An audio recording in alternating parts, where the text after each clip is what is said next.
Guess who's making a trip from the kingdom of Arendelle? Your favorite royal sisters, Elsa and Anna, along with Olaf, Kristoff, and Sven. They're coming to Germain Arena March 17th through the 20th as Disney on Ice presents Frozen.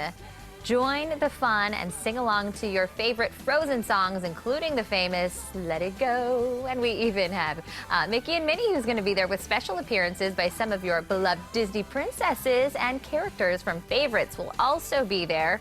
It's a magical celebration of love and friendship. And the Morning Blend has your ticket to all the fun. Be the fourth person to call 239-673-3388 and win 2 tickets to see Disney on Ice presents Frozen at Germain Arena. Now, you can't win if you've won something within the last 120 days, so good luck. And if you are not our lucky winner today, don't worry. We're going to be giving away more tickets all this week, so just watch for your chance to win.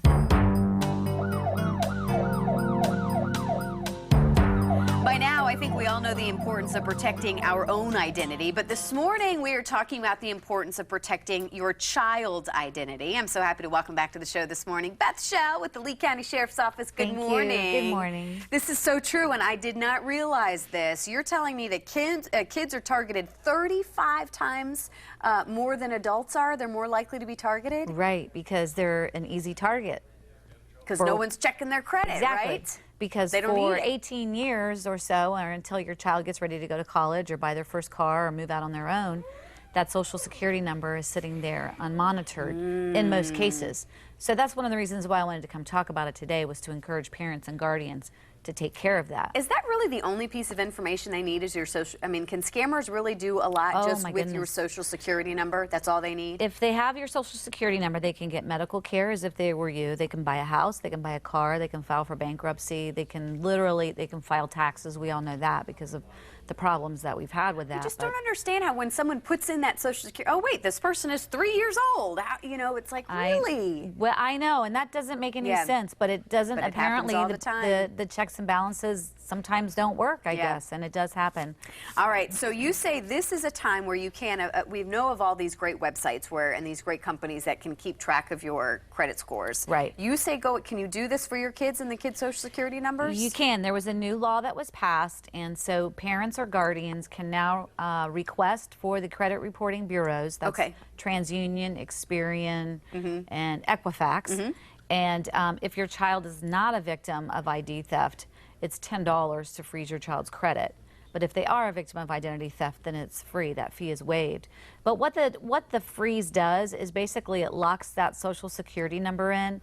And so if I'm a bad guy and I have your child's Social Security number, maybe I work at the clinic where your child visits, and I try to open a credit card or do something like that, that credit is locked. So I'm not going to be able to do it as a bad guy. The thing is that when you lock your credit, you get a PIN number. So you want to be very careful that you never lose that PIN number. Well, and that's your next, important reminder for, keep sensitive documents. And, something like that, certainly understand why you might need to write that PIN number down, but keep that in a safe place. Right, and don't carry your child's Social Security number or their birth certificate or things like that in your pocketbook. And be very careful. I noticed that I did this with myself, with my daughter. She needed her Social Security card for employment. And she had one of those little change purses that has the see-through pocket. Oh, And she had put it in there for safekeeping. And I walked by, and in the cabinet, her Social Security card was there with her number and everything. And I'm like, you can't do that, because now you don't even have to have a pen handy. All you need is your camera. And you can just quickly take a picture of that. I know. So be very careful. Don't carry it with you. And you say avoid giving out your child's Social Security number. I feel like everyone's asking for it. By the time you go to the doctor's office, go here, go there, they're always asking for yours and your kids. They are, and it's very hard. I don't give my Social Security number over the phone to a doctor's office. I wait till I go in, and most of the time they're going to want it. Sometimes you can get away with just giving them the last 4 numbers. Okay.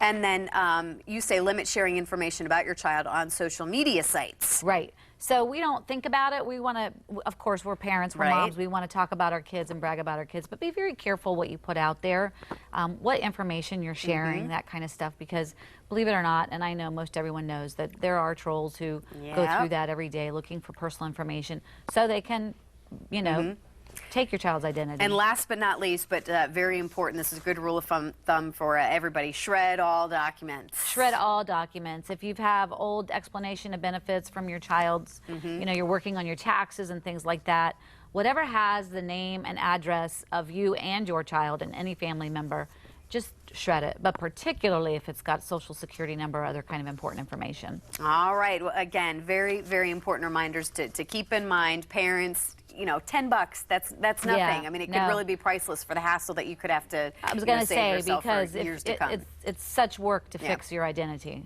All Somebody's right. stolen it. Thank you. you. Well, thank you so much. We love having you here. Unfortunately, we hate what we have to talk about sometimes, but hopefully we save some people some hassle and money. So thank you, Beth. All right, for more info, you can head to our website as well, fox4morningblend.com. We're getting back in the Lion's Den up next. How you can see your favorite characters back on Empire right here on Fox 4.